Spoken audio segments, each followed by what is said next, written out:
Hey guys, so we'll be going through chapter 17.3 and 17.6 in your textbook, and once we're done with this, we're done with chapter 17, and we'll be moving on to the heart. Anyway, today we'll be discussing hemostasis, transfusions, and developmental aspects of blood. So let's start. Hemostasis. This is the process of preventing blood loss. There are three steps: vascular spasms, platelet plug formation, and coagulation. A vascular spasm is basically an immediate vasoconstriction. So let's say I cut you. The smooth muscle around your blood vessels will constrict your blood vessels, and this will prevent some blood loss, not necessarily all, but it all depends on the size of your blood vessel. So let's say you have I just cut a small blood vessel, it could prevent all of the blood loss, but if it's a larger vessel, probably not. So now there's platelet plug formation. That's step 2. So platelets aggregate on it's not connective tissue, collagen fibers, not connective tissue, but collagen fibers when a vessel is ruptured. So when I cut you, there are collagen fibers that are revealed through the rupture. And what's going to happen is your platelets will see that and they'll be like, oh my gosh, collagen, I'm going to attach to it. And what's going to happen is they'll attach to the collagen and they'll change shape. And once they do that, they'll release all of the contents of their granules. Platelets have granules in them, and they'll release the contents of them. And those contents are, I believe, thromboxane A2, serotonin, and thromboplastin. Don't count me on that, but I believe that's what they are. And then other platelets will go around, and they'll see those chemicals, and they'll be like, oh my gosh, thromboplastin, thromboxane A, and serotonin. I have to congregate in that area, or aggregate in that area, and that will cause what's known as a platelet plug. And a platelet plug is pretty self-explanatory. It plugs the rupture so that no blood will fall out. Now here's a little picture of the steps of hemostasis. So as you can see, step 1 is a vascular spasm. So it has arrows here to represent that your smooth muscle is contracting. And then after that, there's platelet plug formation. So as you can see, there are collagen fibers. It mentions that there are collagen fibers here. And your platelets are like, oh my gosh, I see collagen. I'm going to attach to that. And then what's going to happen is they'll release the contents of the granules, and other platelets will see those contents, and they'll see, oh my gosh, I see that stuff. I'm going to aggregate in this area. And then they'll plug off the rupture so that no blood will fall out. But you're not done yet. Then there's coagulation, which involves a little protein called fibrin. Fibrin will create a little mesh around the area so that coagulation will become, clotting will be complete. And I'll discuss this in the next slide.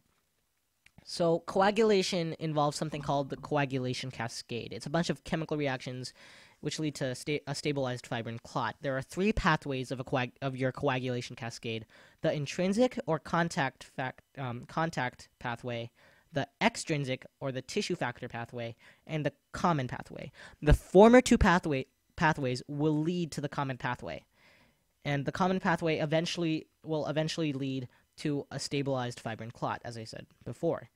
The intrinsic pathway doesn't really contribute much, even though it's like the longest pathway.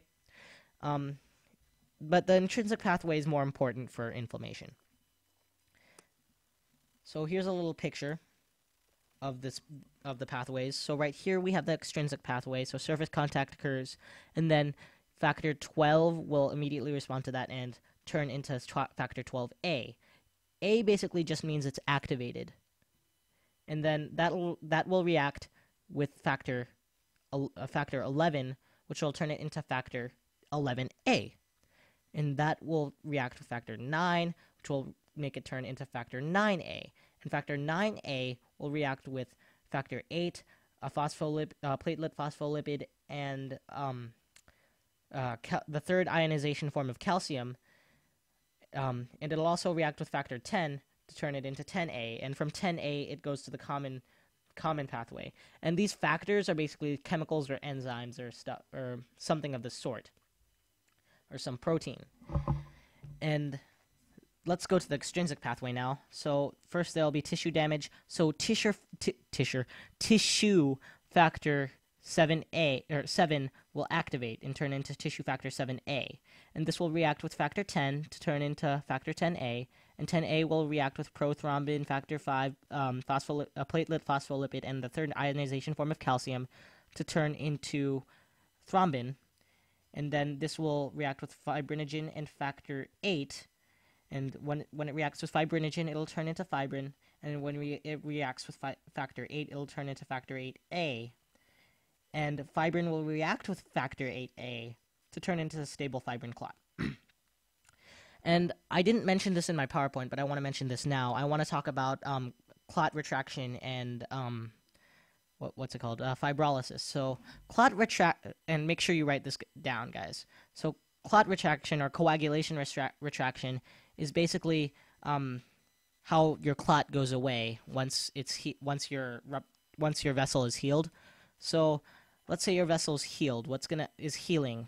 What's gonna happen is all of these factors which help coagulation will slowly either deactivate or leave the area.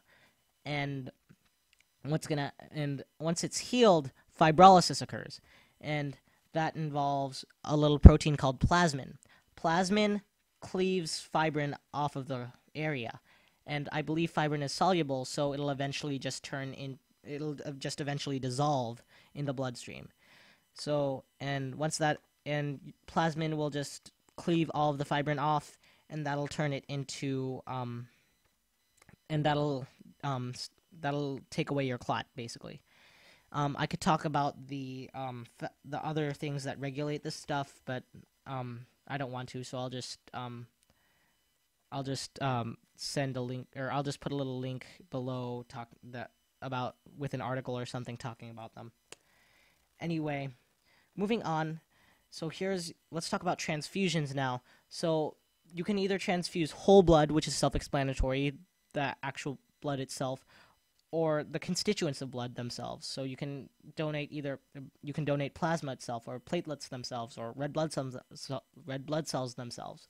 And I want to mention that whole blood with lowercase w, with a lowercase w and a lowercase b, is unprocessed whole blood, but whole blood with a capital W and a capital B means processed whole blood, at least in the U.S. And let's move on. So besides an addition of an anticoagulant, whole blood usually goes unprocessed.